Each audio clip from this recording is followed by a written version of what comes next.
कभी सोचा है कि हम कभी कभी इतना खोया हुआ क्यों महसूस करते हैं?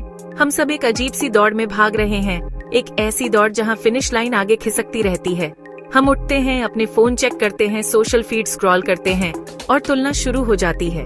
उसकी लाइफ कितनी परफेक्ट है, उसके पास ऐसी कार है। ये लगातार आगे बढ़ने की जरूरत, किसी और से बेहतर होने की चाह, ये थका देने वाला है ना? ये एक ऐसी रेस है जिसका कोई अंत नहीं है। जीत कर भी असली खुशी नहीं मिलती।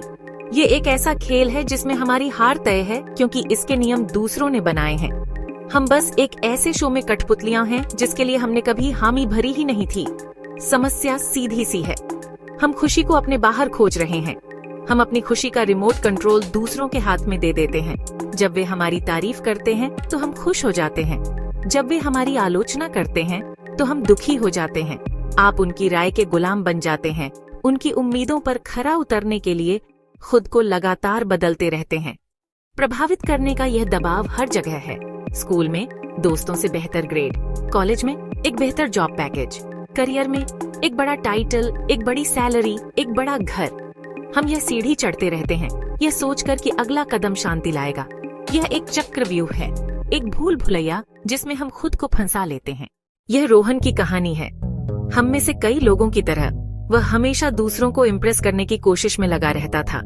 उसके लिए सक्सेस का मतलब था महंगे गैजेट्स और एक परफेक्ट सोशल मीडिया प्रोफाइल। इस दिखावे के लिए वह दिन रात काम करता, पर अंदर से थका हुआ और खोखला महसूस करता था। एक पार्टी में लोगों से घिरे होने के बावजूद उसे पहले से कहीं ज्यादा अकेला महसूस हुआ। तभी उसने एक कोने में बैठे एक शांत आदमी को देखा जो अपने आप में संतुष्ट लग रहा था। आप इतने शांत कैसे हैं?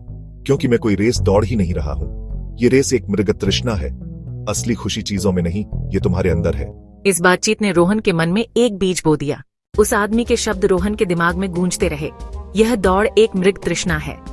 उसे एहसास हुआ कि वह एक हेडोनिक ट्रेडमिल पर था, अंतहीन दौड़ रहा था, लेकिन कहीं नहीं पहुंच रहा था। वह पिंजरे को सजा रहा था, अंदर के पंछी को भूलकर। यह एहसास उसका टर्निंग पॉइंट था।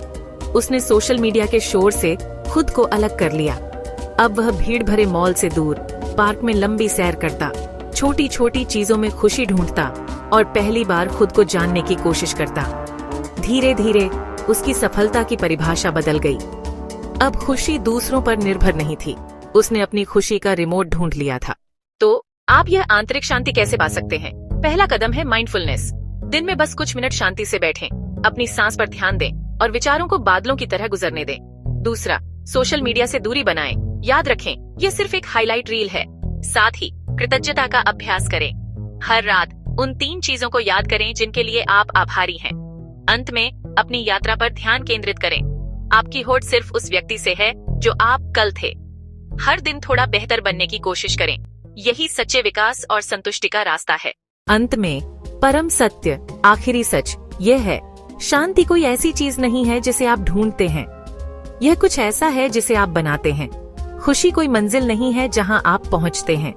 यह मन की एक अवस्था है जिसे आप विकसित करते हैं। यह कभी भी बड़ी कार, फैंसी टाइटल या आपके फॉलोअर्स की संख्या में नहीं थी। यह हमेशा आपके भीतर थी, स्वीकार किए जाने की प्रतीक्षा में। पूरी दुनिया आपकी प्रशंसा कर सकती है, लेकिन अगर आप खुद के साथ शांति में नहीं हैं, तो आप कभी खुश नहीं होंगे। और पूरी दुनिया आपकी आलोचना कर सकती है, लेकिन अगर आप खुद के साथ शांति में हैं, तो कोई भी चीज आपको छू नहीं सकती। रोहन की कहानी हम सब की कहानी है। हम सब परछाइयों का पीछा कर रहे हैं, दूसरों की आंखों में मान्यता ढूंढ रहे हैं, यह भूलकर कि असली खजाना हमारे अपने दिलों में दफन है। जिस क्षण आप बाहर से मंजूरी मांगना बंद कर देते हैं, आप अपनी शक्ति वापस पा लेते हैं। आप अब हवा में एक पत्ता नहीं हैं, जो दूसरों की राय से इधर उधर उछाला जाता है। आप पहाड़ बन जाते हैं, मजबूत, स्थिर और अटल। आपकी खुशी आनंद का एक गहरा आंतरिक सोता बन जाती है, जिसे आप जब चाहें तब पा सकते हैं। तो मैं आपको इस एक विचार के साथ छोड़ना चाहता हूँ, खोजना बंद करो। जो आप ढूंढ रहे हो वो आपके अंदर है।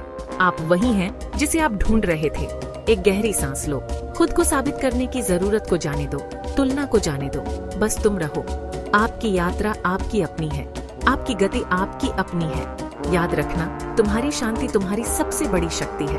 इसे किसी को मत दो, ये तुम्हारी सबसे कीमती संपत्ति है। अपनी जान से इसकी रक्षा करो।